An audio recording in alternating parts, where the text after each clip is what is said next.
My name is Heidi Kimmel. I'm an associate professor of chemistry at Cuyahoga Community College, and this video is part of the medicinal plants chemistry course at DSHEA. So in this video, I'm going to cover the fundamental aspects for the regulations of herbal products in the United States. Herbal products are considered dietary supplements. Dietary supplements are products that are intended to supplement the diet. The Food and Drug Administration, or the FDA, classifies dietary supplements as a category of food. Even if they are used for medicinal purposes, they are still, in the eyes of the FDA and in the eyes of the law, considered a category of food, and therefore they are regulated like food, not like medicine or drugs. The law that regulates herbal products and dietary supplements in the United States is called the Dietary Supplement Health and Education Act, or DSHEA. This law was signed by President Clinton on October 25th of 1994. Before we talk about the details of this law, I'd like to first give you a background on how the law was passed. In the mid-1980s, the American consumer was very much concerned about nutrition information on food labels. There was a lot of pressure from the public on the Congress to establish a more complete and a clearer information, nutrition information specifically on food labels. So as a result of this, the Congress passed an act that's called the Nutrition Labeling and Education Act in 1990. And this act gives authority, much more power to the FDA to regulate the nutrition information on label and to regulate food labels in general. Now, since dietary supplements are considered food, then the FDA would also regulate the labels of these dietary supplements. The dietary supplements advocates and the herbal industry was very alarmed by the passage of this Nutrition Information and Education Act in 1990, and they started a campaign to inform Congress of their unhappiness. There was so much concern that one organization actually produced a TV commercial that's actually, kind of worth watching. So let's watch it first.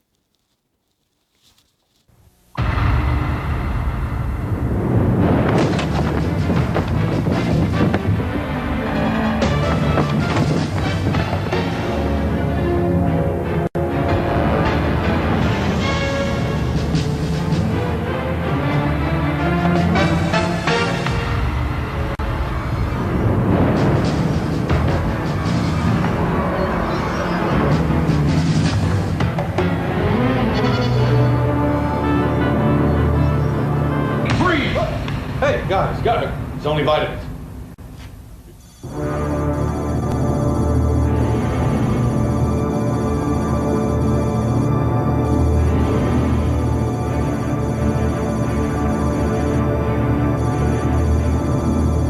Vitamin C, like in oranges. If you don't want to lose your vitamins, make the FDA stop. Call the U.S. Senate and tell them that you want to take your vitamins in peace. If enough of us do that, it'll work.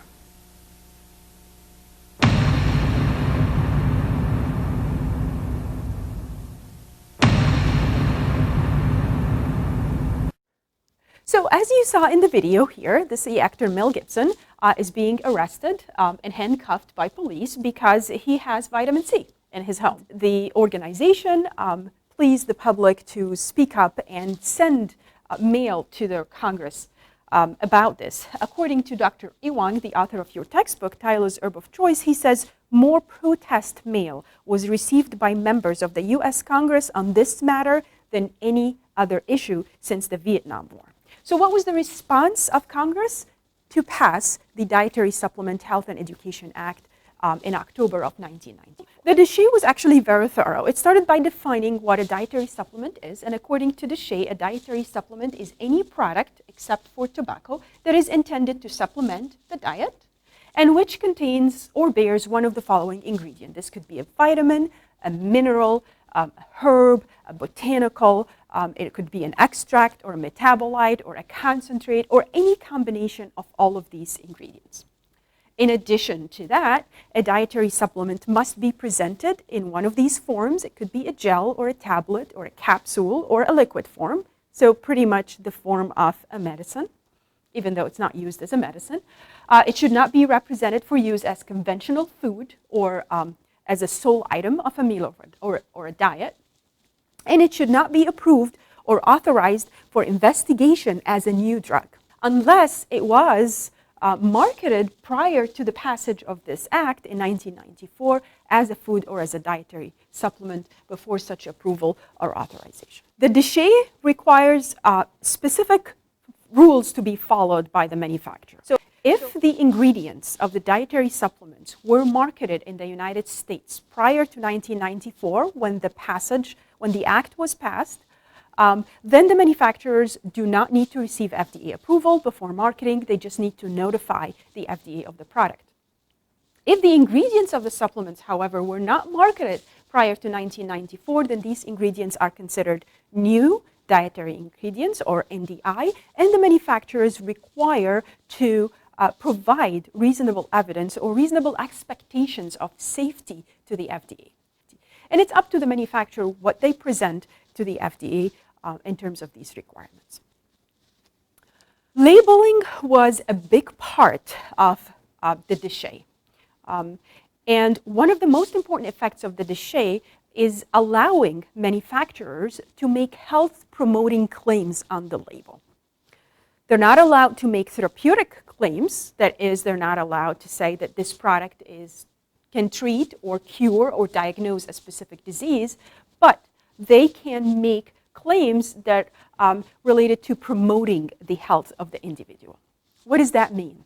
It means they can make claims that the product would enhance a specific function in the body, would support a specific function or a specific structure in the body. They call these structure function claims. They're pretty much very vague, or I'd like to call them ambiguous claims.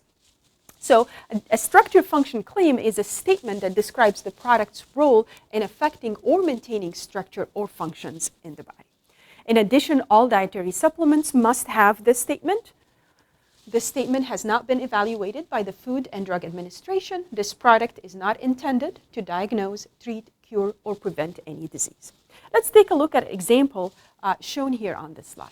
This is a dietary supplement containing echinacea in the form of liquid for children. And you can see the health-promoting claim right here. It says supports healthy immune system. Very vague sort of claim. In addition to that, and of course here's the statement that this product has not been evaluated by the FDA. In addition to these main requirements, the product should also have the word herbal supplement or dietary supplement on the label. It should also state the quantity or the volume of the product.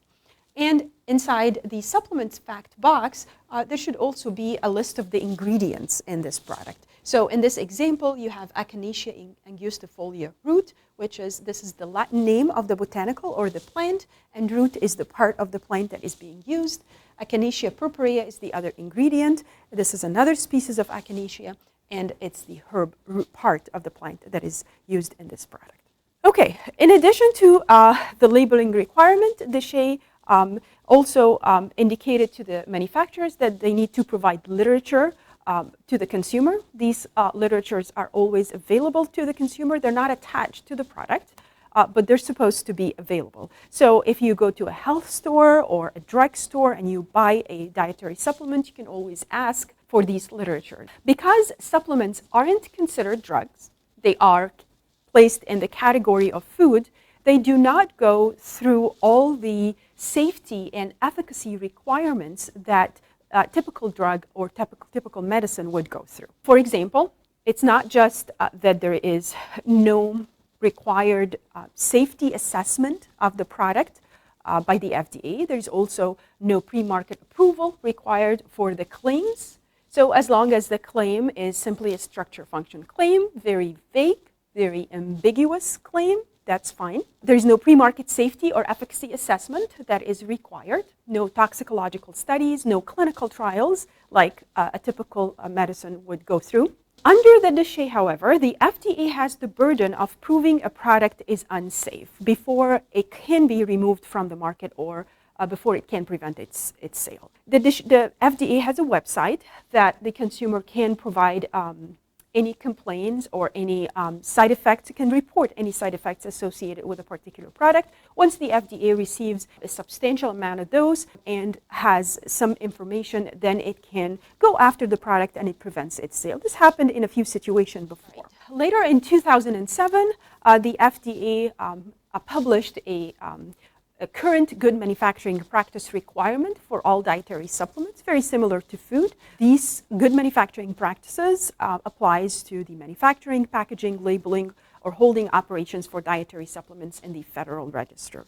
So these are things like the hygiene of the employees, the maintenance of the equipment, the cleanness of the overall plant or operation. These are typical quality assurance requirement for foods and dietary supplements as well.